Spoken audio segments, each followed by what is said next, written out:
Business with a servant's heart. Welcome to the podcast. Steve Ramona. Business with a servant's heart. Listen to the podcast. Steve Ramona. We're all about to talk on life. Our guest will share his life story. We want you to success in life.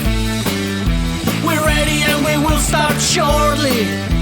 We're gonna talk on life. We're gonna talk on business. You're gonna shine bright. We are gonna witness. Shout out to my sponsors, A Mind for All Seasons. Your brain is your greatest competitive edge, so why not optimize it? Just text OPTIMIZE to 72000, 72000 for instant access to 6 quick videos that help you think faster, remember more, and stay focused longer. A big thanks to Epic App, the 4-step storytelling system I use every day to connect and to convert.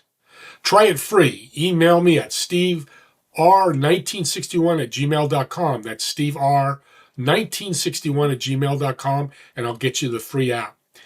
Doing Business with Servant's Heart was just named top 6 in small business marketing. Thank you, everybody, for listening and watching.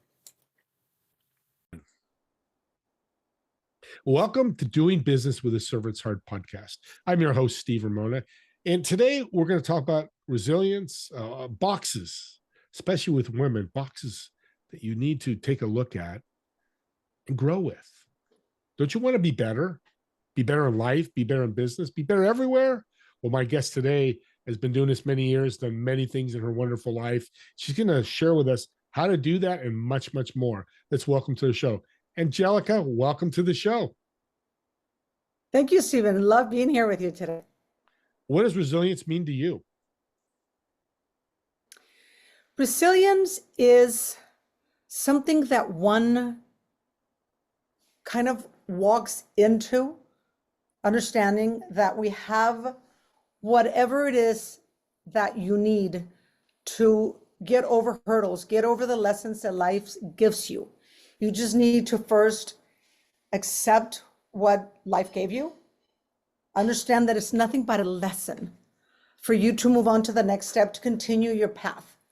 And in order to do that, you need that thing we call resilience, that strength, that you need to go into that place where you know that if life gave you that, it's because you were ready to move on. You were ready to learn that because something better is on the other side of the lesson. Yeah. And that's how I view resilience. It's beautiful. Make it sound simple. I know it's not, because it's the old mind and head gets in the way, unfortunately, but that's good being aware of that. You're very passionate about women's rights. I could tell in 5 minutes talking to you, you're so passionate about. Where did that come from? I just lost you there. I did not hear what you said after. I was very passionate women's about rights. Why are you so passionate about women's rights? You know what? Let me tell you a story about when I was 11 years old. I used to work at one of my family's gas stations. And at 11 years old, I would get on my bike. My Weimaraner dog would walk next to me, and we would get to the gas station. I would do at 11 years old in the summers what children my age would do, which is check air on the tires, clean the windshields. And that went on for about, I would work Monday to Saturday, a week, maybe 10 days, and nobody tipped me. But they tipped the men, which were the other people that would do the same service I did. So one night I said, I need to ask, how come I'm not getting tipped when I'm doing a great service for them as well? So went the next day, got the first client, he paid me, I brought him his change back. He was about to leave and I said, why aren't you tipping me? You guys tip the men here and not me. And he said, well, because you're a girl. And I said, so why do you make a difference? I was raised and born in the border between Mexico and the US. So I lived in a town called Juarez. And it was a very small town, and there were lines of cars after that for days to come. And there I learned something that I was not aware of, but I knew it here intuitively. I had to raise my voice. And I had to raise my hand if I wanted anything done for me. And it was then and there that I started understanding, slowly but surely, and through a lot of different things that happened to me at very young age, that I knew that if I opened a door for me, I had to open a door for other women behind me. That the path that I've viewed for women, which has many stones and many branches, if I could take one stone out of there and one branch out of there, it would be one less stone, one less branch that women would have to take out of there. I understood at a very young age that just because we are women, we have twice as many obstacles. The first one is to prove that we are talented. And the second one is to take the obstacles out of our paths just because of our gender. That's why I'm so passionate, because if I understood that as a woman, I needed to do it, then I had a responsibility for other women to teach them, to talk to them, to help them raise their voices. And I think that's what allowed me to be this passionate, because we are very talented. We are half of the world's population who should be making half of the world's decisions in every single aspect.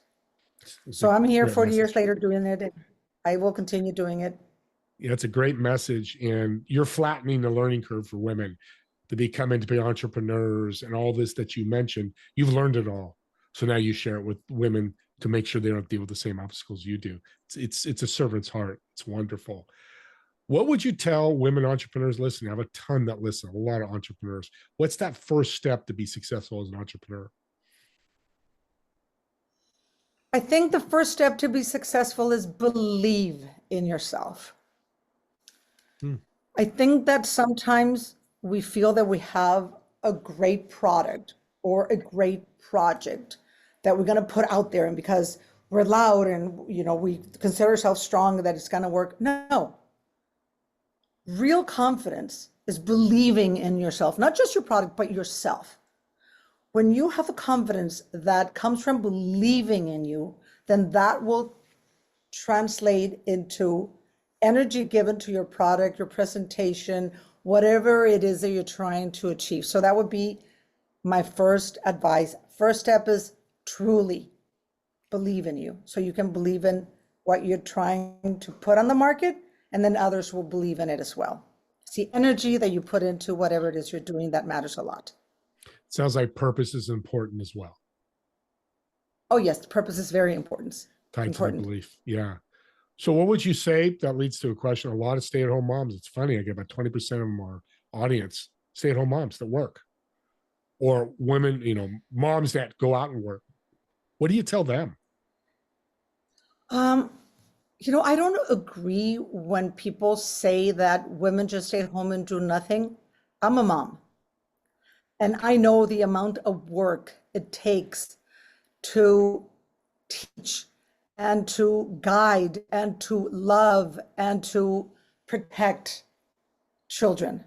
That's unbelievable amounts of energy, dedication, time, effort to achieve that.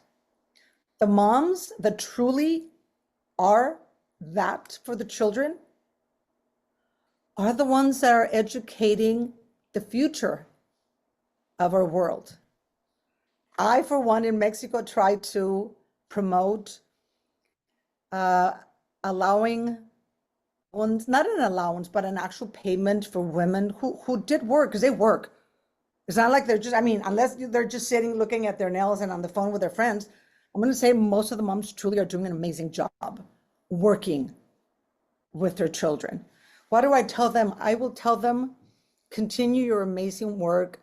Believe that what you are doing is of the utmost importance for the future of the next generations. And for the moms at work, I want to tell you something. A lot of moms feel very guilty for working. And when they're working, they feel guilty because they are not home with their children. I would tell them, don't feel guilty. Because to me, it's not about the amount of time you give to anything in life, but about the quality of time you spend doing anything. So if you're with your children, spend quality time with them. Forget phones, forget, distractions. Be there, be present with your child. And when you're at work, Be present in your work. Be mindful. Have that, you were talking about the purpose to do great with whatever it is you're doing. So maybe because I had my children in such a later time in my life, I learned so much about what it was to be present with my presence, that I was then able to translate this into motherhood and to give to other women who are moms and work. Yeah. And maybe that's one of the reasons that I was a mom later on in life, so I could talk about this with absolute, fluency and truth. And I love the presence, because you could be a parent that works 5 hours a day and home 19 hours a day and not be present, and work 10 hours a day, be present when you get home. It's like you said, put the phone down, put the business down, spend 2 hours with your children, whatever that looks like. It's a beautiful message. Thank you for sharing that. That's wonderful. But here's the flip But side. let me tell you something. Go ahead. But let me just tell you something very quick. Yeah. I'm not a perfect mom. Last night, because you were saying that last night, for example, I was on my phone looking at something that I needed to answer right then and there. My almost 13-year-old comes to me and says, "Mommy, I need you to help me with this." I said, "Hold on, I need to finish." I said, "Mommy, I need you to help me now." And I looked up at her and I said, "Time me 1 minute and I will be with you." That's also important. We need to respect, if they come out of the blue, we need to respect what we are doing and very gently but firmly say, 1 minute, I'll be with you. And then you are with them 100% after that 1 minute or 2 minutes, whatever it takes to finish doing that important task that you were doing right then and there. That's fair for everybody, for the child, Yes. for the parent. It puts it puts those boundaries on people. 1 minute and I'm coming. If I'm not, you come get. I love that. Audience, write that down. That's $1 million tip right there if you're an entrepreneur or a business owner. But let's flip the script here, Angelica. The male side, the male businessman. I have a lot that listen to this. What would you tell them in relation to businesswomen like you? Let's say the right word here. How should they handle it? What's some tips you can give them? Are you talking about men who are parents and The work? businessmen with women in the business with them. Who work with women who have children who are doing, Yep, okay. exactly. So to the businessmen, especially the leaders, the ones heading the companies or the executives or the ones heading HR, if they're men or women, I would tell them this, that is very important. I was the CEO of a very large international corporation. We were in 17 countries. And within the companies, we do not require any law to be passed for us to change the policy internally. So what did I do many years ago? I had equal pay for equal time. Executives to the men and women who clean the offices, exact same equal pay for equal time, way before it was even talked about. 17 countries, mostly in Latin America. I had flex time, home office, many years before COVID was here. I had breastfeeding infrastructure when women were still embarrassed of breastfeeding. I had maternity leave, but I also put paternity leave because I thought it was very important for men to understand that being a parent is not being a mom, it's being mom and dad. That having children is responsibility of two. At the end of the day, two live in one place, both use everything in the house. There should be a companionship, a cooperation, and a work of two together, not help, responsibility. So when a man is leading, they should understand they don't want to lose half of the talent, which is women, and there's a lot of talent out there. They should make companies, with the thought that if before they were made by men for men, today they should be made by men and women for men and women. They should, sit down with the women and see what is it that they need. Let me just tell you a story. When I first implemented the flex time, the women obviously took it. They loved it. The men, they were not sure if they wanted to take for them. I made them at least once a week flex time. Within time, they learned to love it. This company was in the red when I took over it. And because of all the policy that I implemented, plus the strategy, we were able to go over and above and beyond. And I created a $1.5 billion company within 7 years. A lot of it had to do with the policy. A lot of it had to do with dealing with people, with humans, and not just the numbers and the company. So men, don't lose that talent. Women are amazingly responsible. They want to achieve, I'm not going to say more than men, but they want to achieve far and greater than anything you've ever seen. Do not lose that. And by not losing it, if you implement the type of policy I'm talking about, you are going to benefit not just the women, but the men and everybody in your corporation. And trust me, productivity does nothing but go up when people felt they're taken care of. And instead of losing, you win. You win in the end results. You win with the people, and companies are made out of people. You win as a company. You win as your whole, whatever it is that makes you be you. It's a wonderful tip, and it's so easy to do, but hard to implement. You probably have heard that. Yes. And small, medium-sized business, whatever size you're out there, this will work for anybody. It's flex time. Flex time. I'm going to say it multiple times. It's great. But now let's dive into self-care. Mouthful. You've developed a Mouthful. How does that help with self-care? And tell us the mission for that. So after 4 decades of working within corporations, being CEO of 2 very large groups, after 4 decades, literally the 4 decades are up this year because I started at 22, of working within myself, of understanding that Black emptiness I felt within me when I was in my late teens and early 20s was not going to be filled by anybody other than me. And I kept working on that. I created small habits, easy small habits that allowed me to overcome very,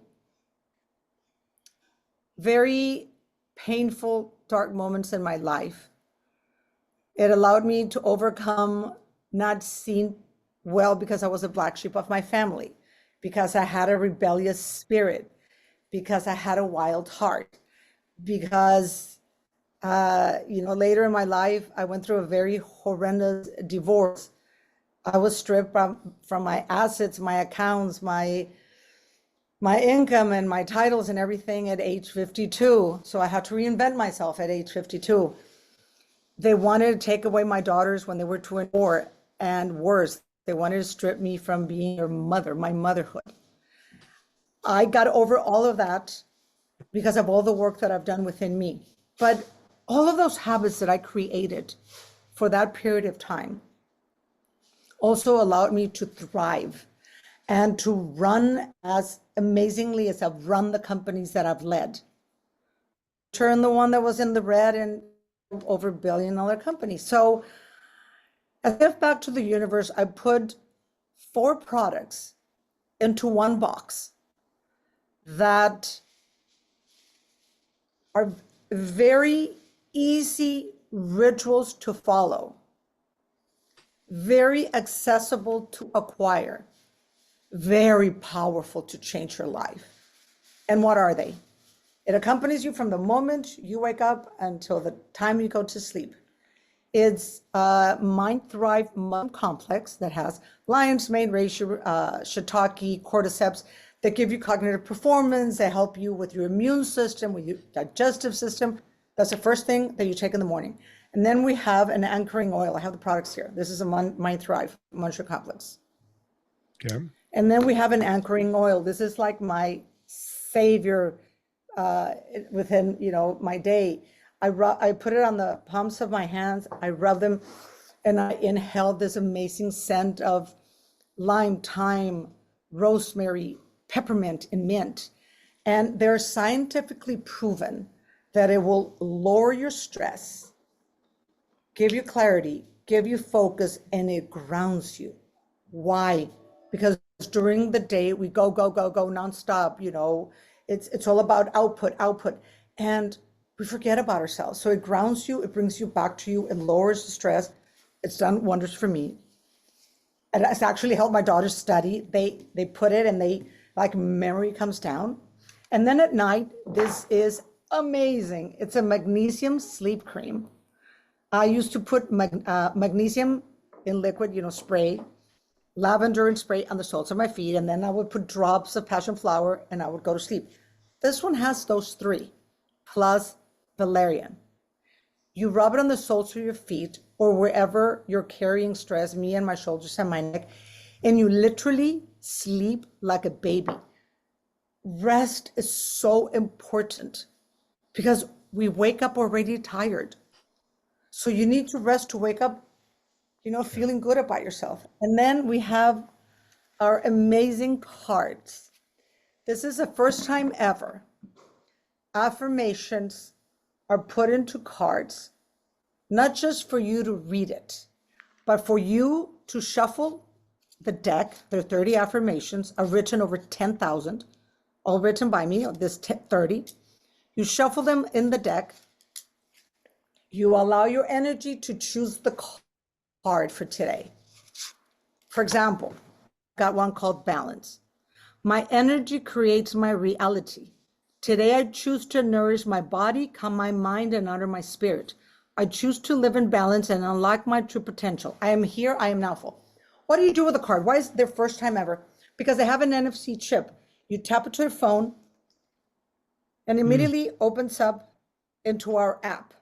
Sorry, my app was locked. It opens up into the Mouthful app, and then it gives you the opportunity, the card comes up, and then it goes into a ripple effect. Because when you first use it, you get 9 questions that are based on cognitive behavioral therapy. It gives you psychological profile, where you are today, and then it gives you an archetype of who you are, goes into a ripple effect more in depth, because you're not going to get balance, but it will be different for both of us depending on where we are in our journey. And then it allows you to to journal. It allows you to vent, which I do every single day. It gives you action. It gives you 3 different meditations, one for sleep, one to, vamp you up, and another one to relax you. So our app is in constant putting more improvements into it.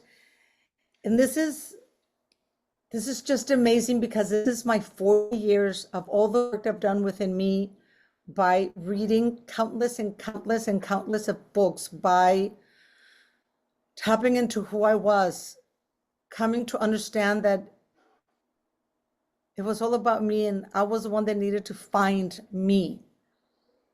And like I told you in the beginning, everything I needed was already inside of me. This is it. This is your Mouthful companion. It's you talking to you.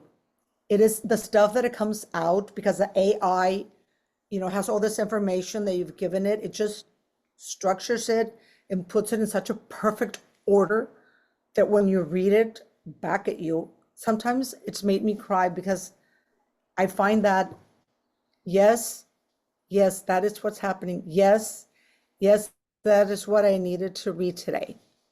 So our cards are, to me, besides being unique and innovative, because nobody has them, this is the first time physical to digital AI-powered affirmation cards. It truly becomes your companion on a daily basis. It allows you to come back to you, to reconnect with who you were always meant to be. So that's what Mouthful is. A gift back to the universe from everything it's ever given me. Yeah, what a way to end the show. It's so fantastic. How can people get Mouthful? They can get it, in our website, which is Mouthful with only one F, NOWFUL.com. They can also get it in Amazon, and they can go into our Instagram, and you can go in there and shop directly. So great. We hope that people know that this is just an amazing kit and box for people to have. Yeah, and we'll put all the links in the show notes so people can have access, and you can reach out to me or reach out to Angelica through her website too if you have any questions about this. And I want to thank you again for being an incredible, wonderful guest, and your passion just bleeds out of you like no tomorrow, and it's beautiful. So thank you for sharing that. And audience, subscribe to the YouTube channel. Here's why. This is such a beautiful show. Why not share it with people? Especially Christmas time. It's December. We're recording this. You're talking to people that are struggling. Don't you want to hear her message? Angelica's message is beautiful, and it could uplift somebody. You just made the impact, and you gave the gift of impact and change and transformation. So go ahead and do that, or any other podcast. And with that being said, me and Angelica, I want to thank all of you for watching or listening to this podcast. And we'll see you all in the next episode of Doing Business with a Servant's Heart. Have a great day, everybody.